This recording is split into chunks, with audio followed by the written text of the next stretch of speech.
This video is to introduce the theory project that we have in 2 of our class, the theory presentation. So this chapter deals heavily with theory. It goes through all the historical theories and modern theories of second language acquisition. Therefore, this assignment, which is really the only assignment for week 2, asks you to analyze one of those theories in more depth. So just like with the key terms assignment, you are explaining the theory both to enhance your own understanding of the theory and to help your classmates understand it by providing a clear, an interesting, memorable, a relevant explanation. So again, like with key terms, there's a sign up where you would write your name, and you could have about 3 people per topic. But note, it's not a group project. Everyone will make their own presentation. So the presentation should have visuals and audio. You can use Google Slides or PowerPoint with audio, or you can create a video. So you need to answer these 6 questions. So you could create 1 slide for each question and answer the concepts of the question, and try to use an image for at least one of the first 2 points that sort of illustrates the theory that you're explaining.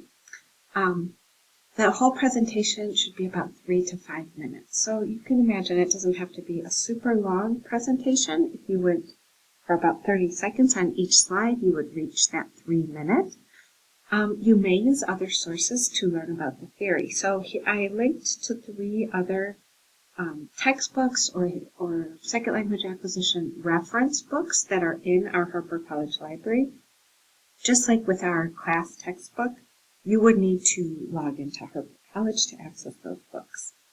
So if you'd like to look at those just to get a different perspective on the theory, you are very welcome to do so. I'm not saying every theory is inside of every book, so you might need to look at more than one. If you use another source, please provide a citation at the end of your presentation. If you use these sources, that's not necessary. So you will post it in the discussion, and you will just post it as an attachment, or of course if it's a video like on YouTube, you could post it as a link. Otherwise you could post it as an attachment if it's a PowerPoint. But we would like to have your narration. You can put your face or not put your face, no problem for me. And you could put someone else's voice too, of course, if you prefer. So this is worth 6 points, twice as many as our key terms, because it is an important idea. And basically there's 1 rubric point for each slide, the length, and then did you respond to the other questions. So we do want you to respond to 3 people this week, so that you can, just kind of learn more in depth about some of the other theories. So any questions, of course, let me know. Thanks.